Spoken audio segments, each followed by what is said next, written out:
ஒரு அத்லீட்டா இருக்கும்போது நம்ம கண்டிப்பா ஸ்லீப் வந்து 8 to 9 ஹவர்ஸ் கண்டிப்பா தூங்கணும். அதுவுமே ஒரு குவாலிட்டியான ஸ்லீப் கண்டிப்பா இருக்கணும்னு சொல்றாங்க. அப்ப குவாலிட்டியான ஸ்லீப் எப்படின்னா, நைட் நம்ம வந்து ஃபுல் ஸ்ட்ரெச்ல தூங்குறதோ, அண்ட் லைட்டா எந்திரிக்கிற அந்த மாரி தான் இருக்கணும். டக்கு டக்கு டக்குன்னு எந்திரிச்சுட்டே இருக்கக்கூடாது. அதுதான் ஒரு குவாலிட்டி ஸ்லீப்ன்னு சொல்றாங்க. அப்போ எனக்கு ஒரு இஷ்யூ இருந்துச்சு. இந்த மாரி தண்ணி தாகத்துக்காக நான் எந்திரிச்சுக்கிட்டே இருப்பேன். அப்போ இந்த குவாலிட்டிய அஃபெக்ட் பண்ணுது. நான் வந்து கொஞ்சம் நெனச்சேன்.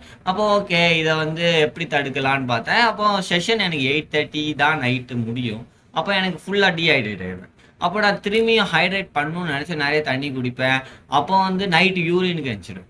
அப்போ என்ன பண்ணணும்னே தெரியாம இருக்கும்போது தான் ஓகே எலக்ட்ரோலைட் எடுங்கன்னு வேதாஞ்சுன்னு ஒரு பையன் ஃபயர்வால்ல எனக்கு ஒரு சஜஷன் குடுத்தான். அப்போ நான் இந்த எக்ஸலரைட்ன்னு ஒரு ப்ராடக்ட் எனக்கு சஜெஸ்ட் பண்ணான். ஓகே. அது வந்து சஜெஸ்ட் பண்ண உடனே நேத்து நான் எடுத்தேன். Not so bad. நான் எப்பவுமே ஒரு 3 to 4 டைம்ஸ் எந்திப்பேன்.